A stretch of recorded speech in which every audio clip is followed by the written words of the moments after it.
Esta predicación en el día de hoy, alabando y bendiciendo al Señor. El evangelio de hoy está tomado de Lucas en el capítulo 24, versículo 13. Lucas, capítulo 24, versículo 13. Lucas, capítulo 24, versículo 13 en adelante. Si nosotros, los cristianos, quisiéramos experimentar con corazón palpitante y ojos abiertos la experiencia divina de Jesucristo en nuestra vida, debemos tener esa maravillosa lectura del pasaje de Lucas en el capítulo 24, versículo 13.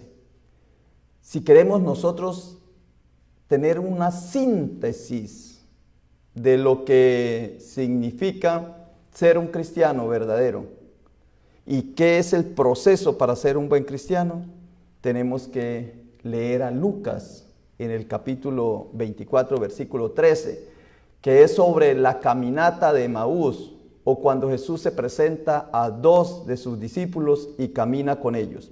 Precisamente la iglesia metodista tiene en su himnario, este es el himnario donde están los cantos y está el orden o la estructura de los sacramentos. Y uno de los sacramentos pues es el sacramento de la Eucaristía. Y precisamente la estructura que la iglesia metodista le da al servicio de adoración, al culto, a la reunión, a la asamblea, cuando la asamblea se reúne para adorar al Señor, para alabarlo, es exactamente la estructura de la caminata de Emaús. Una entrada en la cual ellos conversan, una escucha de la palabra, la fracción del pan y una despedida. Esos son los 4 pasos que están aquí, lo pueden con los metodistas que tienen el himnario, si lo ven al revés, porque tengo la cámara al contrario. Entonces, están los 4 pasos, hermosísimos 4 pasos. Una entrada, una proclamación de la palabra, una acción de gracias y la Santa Cena, y el compromiso de la despedida. La oración de despedida de la iglesia tiene un significado grandísimo. Le voy a explicar un poquito para que entendamos. En la iglesia católica se le dice misa, misa. Que tiene 2 significados, en inglés como masa, pero también despedida, envío. La palabra misa es en latín, es enviado, eran los que se iban por el camino a anunciar la palabra. Entonces se reunían, se convocaban, escuchaban la palabra, compartían el pan y luego salían. Eso se llamaba misa. Lo que pasa es que las palabras se van perdiendo y el sentido se va perdiendo, y entonces ahora pensamos que la misa es un rito. No, misa no es un rito, misa es envío. Como enviados también significa apóstol, pero apóstol es en griego y misa es en latín. Muy bien, ya les he hecho una pequeña introducción y como tengo 3 predicaciones, pues me doy el lujo de predicar un ratico una cosa y otro ratico otra. Entonces, ¿qué vamos a sacar de este texto? Vamos a sacar el proceso de ser un cristiano. La intencionalidad o el propósito que tuvo el evangelista Lucas. Entonces, yo los invito para que leamos a Lucas en el capítulo 24, versículo 13, dice así: y he aquí, 2 de ellos iban el mismo día a una aldea llamada Emaús, que estaba asentada a 60, estoy como los monos del que no podía ver, 70 monos irá, sentémonos, que había, dice, que estaba a 60 estadios de Jerusalén, e iban hablando entre sí de todas aquellas cosas que habían acontecido. Y sucedió que mientras hablaban, discutían entre sí, Jesús mismo se acercó y caminaba con ellos. El proceso de la vida cristiana es un camino. Por eso yo me discuto a mí mismo. Cuando yo hablo casi conmigo mismo, es como un monólogo hacia mí. Cuando yo llamo que el cristianismo es una religión y cuando me dicen que la religión es el cristianismo, inmediatamente me separo, salgo corriendo. Porque es que el cristianismo es tardío, el nombre de cristiano es tardío, ya muy tarde. Por allá, cuando se había hecho ya un proceso muy largo, se les llamó cristiano. Pero antes se les llamaba, eran los del camino. Porque es que es un proceso de caminar. Y por eso existe en la iglesia metodista un ministerio muy bonito que se llama la Caminata de Emaús. Y cuando uno lo invitan a la Caminata de Emaús y le dicen que lleve ropa ligera y buenos zapatos como tenis, uno cree que es que va a caminar muchísimo. Y son solo charlas durante 3 días que le dan a uno, unos rollos, unas charlas para escuchar la palabra y unos ejercicios espirituales. Y luego al 4.º día uno sale a caminar por el mundo, enviado, es enviado. Luego, la caminata de Emaús no significa salir a caminar como hace uno físicamente. Es una caminata, es un sendero espiritual. Es muy parecido como cuando San Juan de la Cruz en la Edad Media describe cómo subir al monte Carmelo. Y es un camino, no fue que él se fue a caminar por allá por esas montañas, porque la montaña es chiquitica, sino que es un proceso espiritual que se hace de subir. Y por eso Jesús también sube al monte para dar las bienaventuranzas. Entonces, tenemos que Jesús se acercó y caminaba con ellos. Pero me gusta, como lo dice Marcos en el capítulo 16, versículo 12. Capítulo 16, versículo 12, dice: pero después apareció en otra forma a 2 de ellos que iban de camino. ¿Ve? Otra vez el camino. Es el proceso espiritual. Yendo al campo. Ellos fueron y lo hicieron saber a los otros y ni aún a ellos creyeron. O sea, el proceso, el camino espiritual del cristianismo hay que caminarlo, hay que seguirlo. Dice un poeta español, dice: caminantes no hay camino, se hace camino al andar. Pero sí hay camino.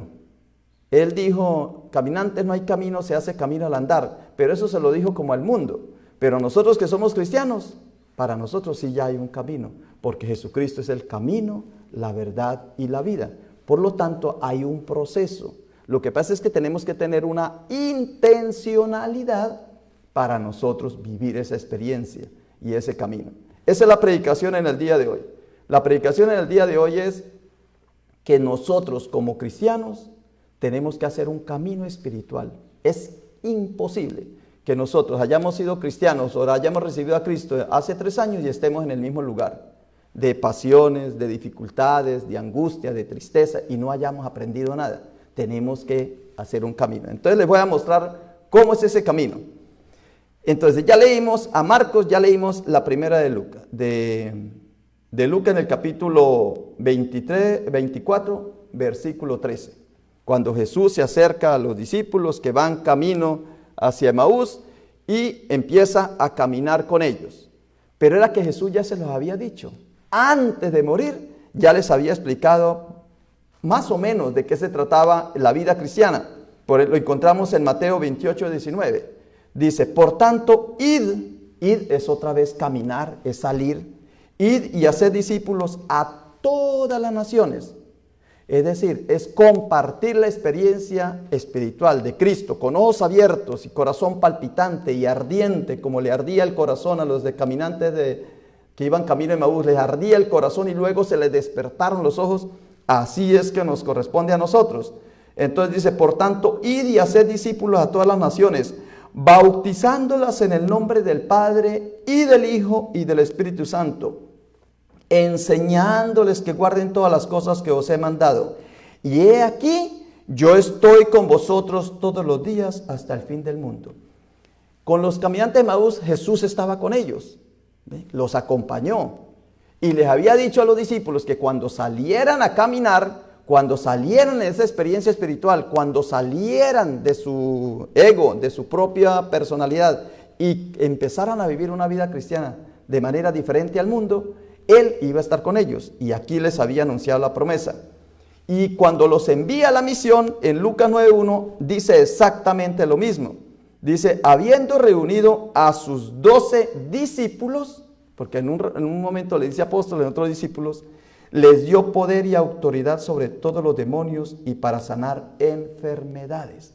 Ese es el poder que tenemos nosotros, los cristianos, cuando hemos recibido a Cristo como nuestro Señor y nuestro Salvador. Cuando nos hemos hecho verdaderamente cristianos y recibimos ese poder. Eso ya es un peldaño de ese camino que vamos nosotros haciendo. Dice, le dio poder y autoridad. ¿Qué es poder? Poder es la fuerza que uno ejerce contra un obstáculo.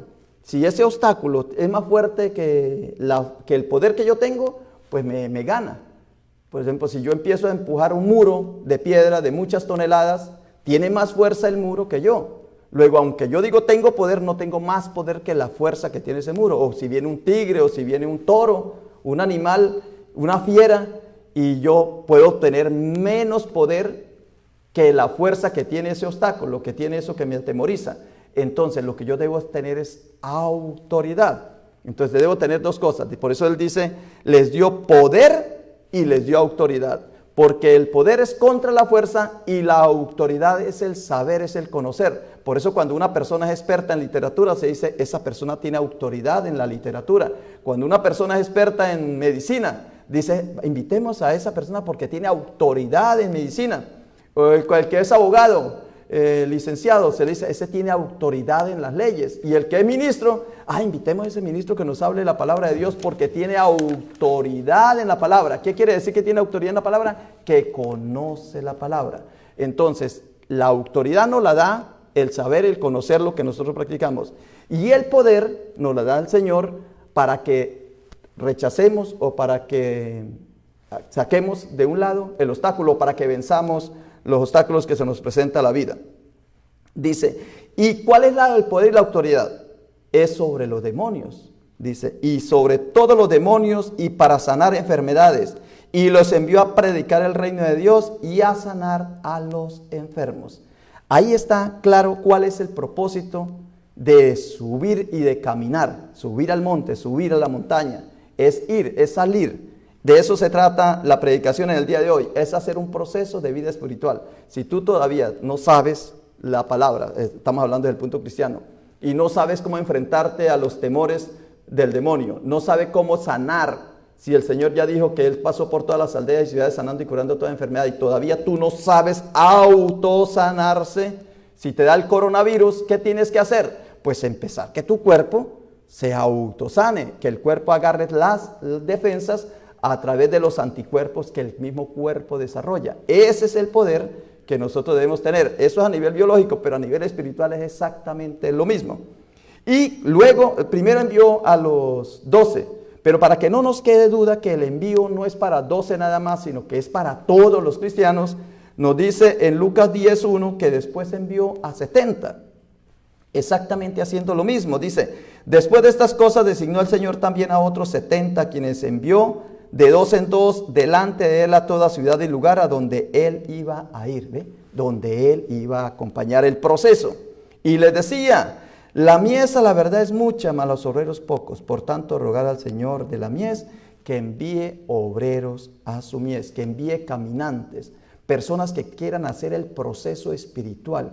Ser cristiano es un proceso, es un camino, es recibir la palabra y empezar a tomar ese poder y empezar a tener autoridad. ¿Cómo se le da ese poder? Pues en oración, estando en paz, teniendo una plena confianza de que lo que dice la palabra es cierta.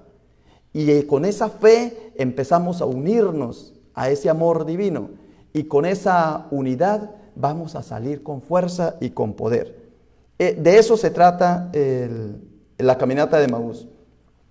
Y luego vamos a comprobar si ellos que salieron a caminar, que salieron en esta, yo digo caminar, pero cuando yo digo caminar no es caminar con los pies, sino en el caminar del alma, del espíritu, de ese proceso intelectual que uno hace, espiritual, del proceso mental, proceso del corazón afectivo, en ese proceso del conocimiento, de la lectura, del cambio, cuando uno dice, oh, yo antes pensaba esto y ahora pienso otra cosa, del cambio de pensamiento, de esa transformación. Cuando salimos y ejercemos ese trabajo que el Señor nos está pidiendo, ¿qué sucede? Mírenlo cuando hace uno la caminata de Emaús, cuando uno escucha al Señor en el camino, cuando uno se acerca a Él en la fracción del pan y lo reconoce, y regresa con ojos abiertos y corazón palpitante. ¿Qué hace en ese regreso? ¿Qué pasa en ese regreso? Lo tenemos en Lucas, en el capítulo 10, versículo 17. Dice, y volvieron los 70 con gozo diciendo, Señor, aún los demonios se nos sujetan en tu nombre. ¿Acaso era extraño? Si Él ya lo había dicho, que ir por todo el mundo y predicar el evangelio y que le dio poder para derrotar a los demonios y para sanar enfermos y predicar el reino de Dios y sanar toda clase de enfermedades. ¿Acaso era extraño que ellos derrotaran al demonio? Pues no, no era extraño. Lo que ellos se maravillaron era, oh, sí es verdad. Es cierto que cuando uno lee la palabra y cuando tiene a Dios en su corazón, solamente la pronuncia y la palabra no regresa vacía, es eficaz, es un misterio. Oh, lo logramos, eureka, lo logré, lo tengo, lo descubrí. Eso es lo que decían los discípulos. Y dice Jesús, pues claro que sí, yo estaba con ustedes, ¿para qué me lo cuentan? Si yo estaba con ustedes, no es que yo les dije que iba a caminar con ustedes todos los días, es más, los iba a enviar a donde yo iba a ir, o sea que yo ya estaba ahí con ustedes. Dice Jesús en el 18, Lucas 10, 18, y les dijo, yo veía a Satanás caer del cielo como un rayo. Claro que lo veía, porque cuando ustedes predicaban, yo estaba ahí con ustedes. Y he aquí, os doy potestad, otra vez les reitera, de hollar, o sea, de pisotear, serpientes y escorpiones y sobre toda fuerza del enemigo, y nada os hará daño. El 20, pero no regocijéis de que los espíritus se os sujetan. No se regocijen tanto por lo que ustedes hacen, porque no son ustedes los que hacen, soy yo a través de ustedes.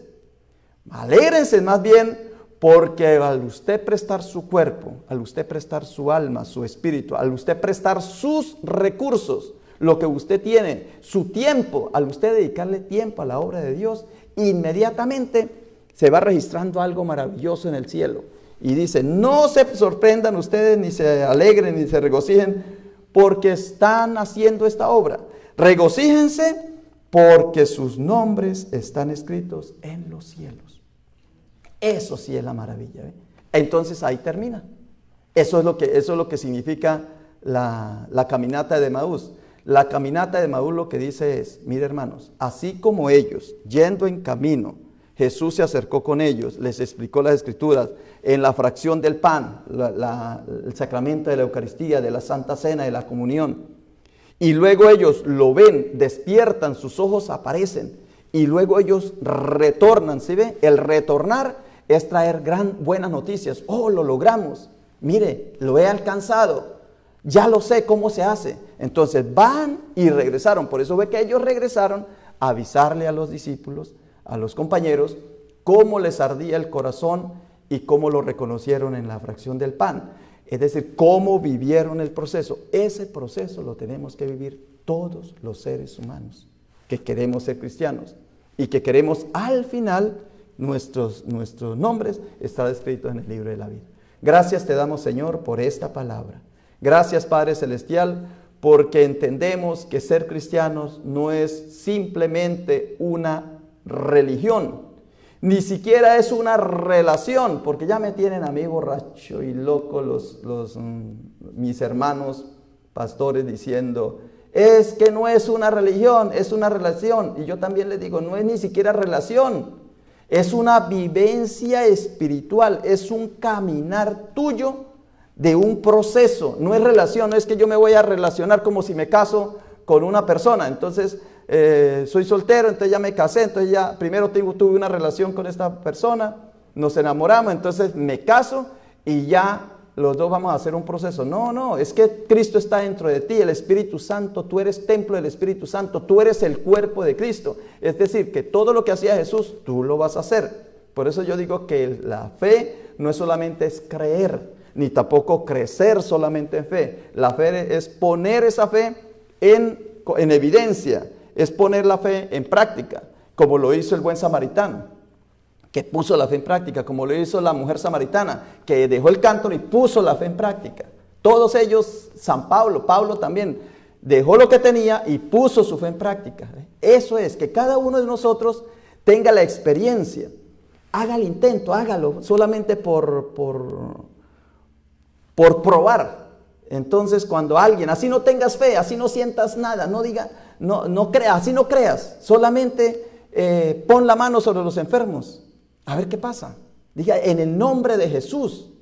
Vamos a ver si es verdad que ese nombre tiene poder. Entonces, en el nombre de Jesús yo voy a orar. Voy a poner las manos aquí sobre este enfermo a ver qué pasa.